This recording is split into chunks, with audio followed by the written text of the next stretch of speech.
명량과 노량의 영웅 이순신. 하지만 노량에서 그는 죽지 않았다면? 마지막 전투에서 쓰러지지 않고 살아 돌아온 장수 선조는 그를 살려뒀을까? 아니면 다시 두려워했을까? 만약 그가 새로운 함대를 세우고 조선의 바다를 지배했다면 역사는 어떻게 달라졌을까? 안녕하세요, 여러분. 오늘은 조금 특별한 이야기를 해볼까 합니다. 우리 모두가 잘 아는 이순신 장군. 그분이 노량바다에서 돌아가시지 않았더라면 과연 그 이후의 역사는 어떻게 됐을까요? 편하게 앉아서 들어주십시오. 마치 옛날 이야기 듣듯이 천천히 풀어가 보겠습니다. 1598년 음력 11월 19일 새벽 4시쯤이었습니다. 남해 노량 해협에는 조명연합 수군 200여 척과 도망가려는 왜군 500여 천이 뒤엉켜 있었습니다. 7년 전쟁의 마지막 밤이었어요. 도요토미 히데요시가 그의 파월에 죽었거든요. 일본군은 이제 고향으로 돌아가야 했습니다. 순천 외교에 갇혀있던 고니시 유키나가, 사천에 있던 시마즈 요시히로, 이 자들이 500척의 배를 몰고 도망치려 했습니다. 근데 이순신이 그걸 그냥 둘 리가 있나요? 이 원수만 무찌른다면 죽어도 한이 없다. 장군은 그렇게 하늘에 빌고 전투를 시작했습니다. 전투는 치열했습니다. 배와 배가 부딪히고 불덩이가 날아다니고 함성과 비명이 뒤섞인 아수라장이었죠. 칠흑 같은 밤바다에 화염이 치솟고 조선 수군의 함포 소리가 천지를 뒤흔들었습니다. 그렇게 전투는 밤새 이어졌고 동이 터올 무렵 장남 이회와 조카 이완이 옆에 있었는데 그들은 울음을 삼키고 장군의 유언대로 했습니다. 북을 치고 깃발을 흔들며 끝까지 싸움을 독려했어요. 덕분에 우리 수군은 외선 200여 척을 격파하고 100척을 납포했습니다. 일본 측 기록에는 병사의 절반이 전사했다고 적혀 있어요. 대승이었습니다.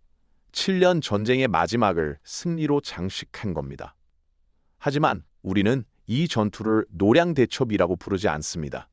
왜냐하면 나라를 구한 영웅이 그 전투에서 돌아가셨기 때문이에요. 자, 여기서 역사를 잠깐 멈춰봅시다. 만약 그 총탄이 조금만 빗나갔다면, 만약 장군이 그날 살아남았다면, 사실 이런 생각 저만 한 게 아닙니다.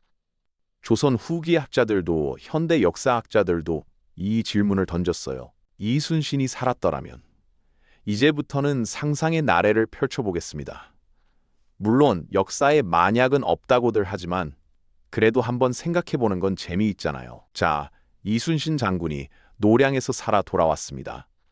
7년 전쟁의 영웅, 단 한 번도 해전에서 진 적 없는 불패의 명장, 23번 싸워서 23번 이긴 전설의 장수, 백성들의 아버지 같은 존재, 이런 분이 금이 환영하는 겁니다.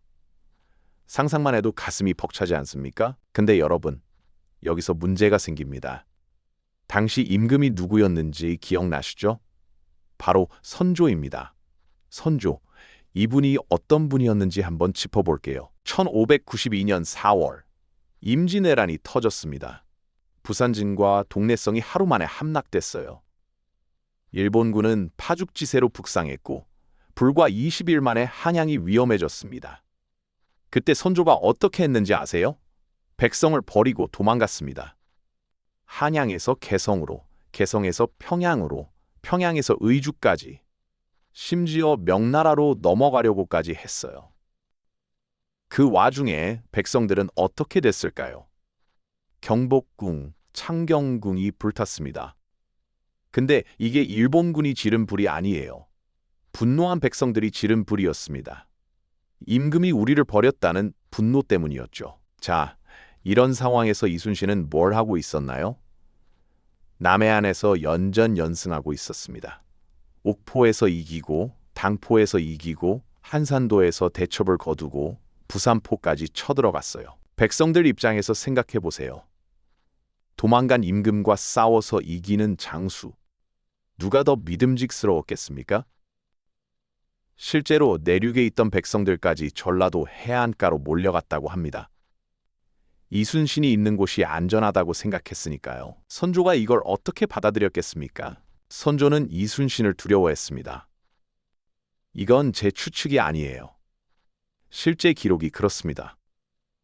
선조실록을 보면 이순신이 승리할 때마다 선조의 반응이 묘합니다. 기뻐해야 할 상황인데 오히려 불안해하고 이순신의 공을 깎아내리려 합니다. 왜 그랬을까요? 조선이라는 나라가 어떻게 세워졌는지 생각해 보세요. 고려 말 이성계라는 걸출한 장수가 있었습니다. 위화도에서 회군해서 최영을 몰아내고 우왕을 폐위시켰죠. 그리고 새 나라를 세웠습니다. 그게 조선이에요. 선조 입장에서 이순신은 어떻게 보였을까요? 전쟁에서 연전연승하는 장수, 백성들의 절대적 지지를 받는 영웅, 명나라 장수들까지 극찬하는 명장. 이성계의 모습이 겹쳐 보이지 않았을까요? 결과가 어떻게 됐죠? 1597년 선조는 원균의 참소를 받아들여 이순신을 파직시켰습니다. 그것도 모자라 옥에 가두고 고문까지 했어요. 죄목이 뭐였는지 아세요? 적을 놓아주고 나라를 저버렸다는 거였습니다. 7년 동안 나라를 지킨 장수한테 이런 죄를 뒤집어 씌운 겁니다. 그리고 원균이 삼도수군 통제사가 됐습니다. 결과는요. 7천량 해전, 조선 수군 거의 전멸. 이순신이 7년간 키운 수군이 하루아침에 박살났어요. 자, 이런 선조가 있는데 이순신이 전쟁 끝나고 돌아오면 어떻게 될까요? 동서고금의 역사를 보면 답이 나옵니다.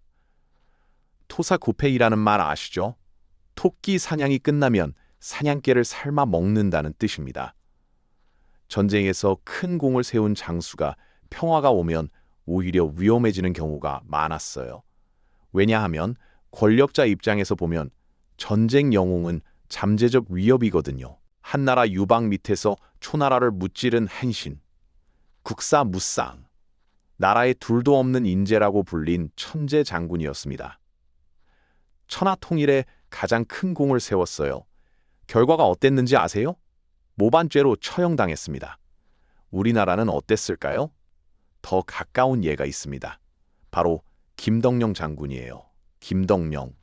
의병장으로 이름을 날렸던 분입니다. 외란 때 큰 공을 세웠어요. 근데 전쟁이 끝나기도 전에 어떻게 됐는지 아세요? 역모 혐의로 잡혀가서 고문받다 죽었습니다. 겨우 31살이었어요. 증거가 있었냐고요? 없었습니다. 그냥 의심스럽다는 이유였어요. 김덕령이 억울하게 죽자 다른 장수들이 어떻게 했는지 아세요? 곽재우, 홍의자군이라고 불린 의병장이죠. 이분이 군사를 해산하고 숨어버렸습니다.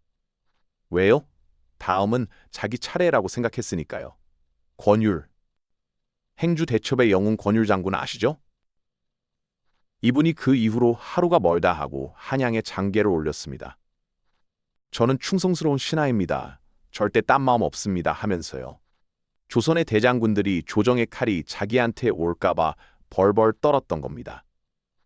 이런 상황에서 이순신이 살아 돌아온다? 선조 입장에서 생각해 봅시다. 김덕령도 두려워서 죽였는데 이순신은 김덕령과는 비교도 안 되는 인물이잖아요. 23전 23승. 명량에서 12첩으로 133첩을 무찔렀어요. 백성들은 이순신을 신처럼 떠받들었습니다. 이런 사람이 살아서 돌아오면 선조가 편히 잠을 잘 수 있었을까요? 그럼 이순신 장군은 어떤 선택을 할 수 있었을까요? 첫 번째 길, 조용히 물러나는 겁니다. 관직을 내려놓고 고향 아산으로 돌아가는 거죠. 농사 짓고 자식들 가르치고 조용히 여생을 보내는 겁니다. 솔직히 이게 가장 안전한 길이었을 거예요. 근데 선조가 가만 놔둘까요? 장군의 명성이 너무 높으니까 언제든 역모 혐의를 씌울 수 있습니다. 실제로 이순신은 한번 그런 일을 당했잖아요. 두 번째 길, 적극적으로 나서는 겁니다. 장군의 인기는 하늘을 찌릅니다. 마음만 먹으면. 역사에서 이런 경우가 있었죠. 고려 말 이성계가 그랬습니다. 위화도에서 회군해서 새 나라를 세웠잖아요. 선조가 가장 두려워한 게 바로 이겁니다. 이순신이 제2의 이성계가 될까 봐요. 근데 이순신이 정말 그런 사람이었을까요? 난중일기를 보면 알 수 있습니다.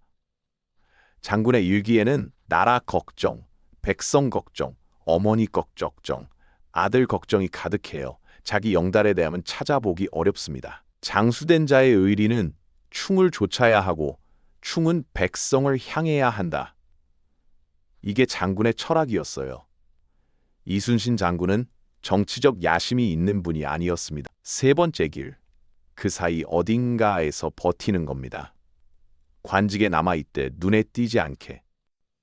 조용히 수군을 재건하면서 선조의 의심을 피해 살아가는 거죠. 근데 이것도 쉽지 않습니다. 왜냐하면 이순신은 타협을 모르는 분이거든요. 조정에서 무리한 출전 명령을 내려도 안 된다고 버텼잖아요. 그래서 옥에 갇혔던 거고요. 이런 분이 선조 앞에서 비위를 맞추면서 눈치 보면서 살 수 있었어요. 실제로 많은 역사학자들이 이런 이야기를 합니다. 이순신이 노량에서 전사한 것은 본인에게는 비극이지만 그의 명예에는 오히려 다행이었다. 냉정하게 들리시죠? 처음 들으면 좀 충격적인 말입니다. 하지만 곰곰이 생각해보면 일리가 전쟁 영웅으로 죽었기 때문에 영원히 성웅으로 남을 수 있었던 겁니다. 가장 빛나는 순간에 가장 극적인 방식으로 떠나셨어요. 만약 살아남았다면 어떻게 됐을까요? 선조에게 또 모함을 당했을 수도 있습니다. 정치 싸움에 휘말려 명예가 더럽혀졌을 수도 있고요. 어쩌면 김덕령처럼 억울한 죽음을 맞았을 수도 있습니다. 역사에서 깨끗하게 퇴장하는 게 얼마나 어려운 일인지 생각해 보십시오. 이순신 장군은 노량에서 장렬하게 전사했기 때문에 우리는 그분을 성웅으로 기억합니다. 그래도 한 번 더 상상해 봅시다. 이순신 장군이 어떻게든 살아남았다고 칩시다. 실제 역사에서는 전쟁이 끝나고 불과 9년 만에 조선과 일본이 국교를 회복합니다. 1607년에 사신을 보내고 1609년에 기유약조를 맺었어요. 도쿠가와 이에야스가 뭐라고 했는지 아세요? 임진왜란은 죽은 도요토미 히데요시가 벌인 일이고 나는 그 일족을 몰아냈으니 우리는 친구가 될 수 있다. 조선도 북쪽에서 후금의 위협이 있으니까 일본과 적대 관계를 유지하기 어려웠어요. 결국 국교를 회복하게 됩니다. 근데 만약 이순신이 살아있었다면 노량에서 일본 함대 200척을 격파한 장수가 건재하면 일본 입장에서 부담스럽잖아요. 반대로 조선은 협상에서 훨씬 강한 카드를 쥔 셈이죠. 이순신 장군이 계시니까 무리한 요구는 하지 마라. 통신사가 일본에 가면 일본인들이 열광했거든요. 근데 이순신이 살아있으면 일본인들의 태도가 좀 달랐겠죠. 저 나라에는 우리를 박살낸 장수가 있다. 다시는 조선을 얕보면 안 되겠구나. 이런 인식이 더 강해졌을 겁니다. 여러분, 한 가지 질문을 드릴게요. 이순신 장군이 우리에게 남긴 게 뭘까요? 거북선, 하객진, 23전 23승. 물론 이것들도 대단합니다. 하지만 진짜 중요한 건 따로 있다고 생각해요. 첫째, 준비하는 자세. 장군은 전쟁 전부터 준비했습니다. 1591년에 부임해서 거북선 만들고 군사 훈련하고 임진왜란 하루 전날까지 포 쏘는 훈련을 했어요. 다른 지역 수군은 왜군 오자마자 박살났잖아요. 준비한 사람과 안 한 사람의 차이입니다. 셋째, 백성을 생각하는 마음. 이순신 장군은 왜 싸웠을까요? 출세하려고, 명예를 얻으려고? 아닙니다. 백성을 지키려고 싸웠습니다. 난중일기를 보면 굶주린 백성 걱정, 병든 군사 걱정이 가득해요. 어머니 돌아가셨을 때 오열하는 모습, 아들면이 전사했을 때 가슴 치는 모습. 차가운 전쟁 영웅이 아니라 따뜻한 인간의 모습이 담겨 있습니다. 자, 오늘 이야기를 정리해 볼게요. 이순신 장군이 노량에서 살아남았다면 선조에게 토사구팽당했을 수도 있고 정치 싸움에 휘말렸을 수도 있고 어쩌면 또 다른 역사를 썼을 수도 있습니다. 우리는 알 수 없어요. 역사에 만약은 없으니까요. 하지만 이건 확실합니다. 이순신 장군은 가장 치열하게 싸우다가 가장 극적인 순간에 떠나셨습니다. 그래서 영원히 성웅으로 남았습니다. 1507년 명량에서 12척으로 승리할 때도, 1598년 노량에서 적을 섬멸할 때도 장군은 언제나 맨 앞에 섰어요. 여러분, 오늘 이야기 어떠셨습니까? 이순신 장군의 삶을 보면서 우리도 생각해 볼 게 있습니다. 내가 맡은 일에 최선을 다하고 있는가? 어려워도 포기하지 않고 있는가? 내 주변 사람들을 진심으로 생각하고 있는가? 장군이 400년 전에 보여주신 그 정신, 우리도 이어받을 수 있지 않을까요? 전쟁은 끝났지만 삶은 계속됩니다. 매일매일이 작은 전투 같은 거죠. 그 전투에서 우리도 이순신처럼 살 수 있으면 좋겠습니다. 준비하고 포기하지 않고 주변을 돌보면서 오늘 이야기는 여기서 마치겠습니다. 다음에도 재미있는 역사 이야기로 찾아뵐게요. 들어주셔서 감사합니다.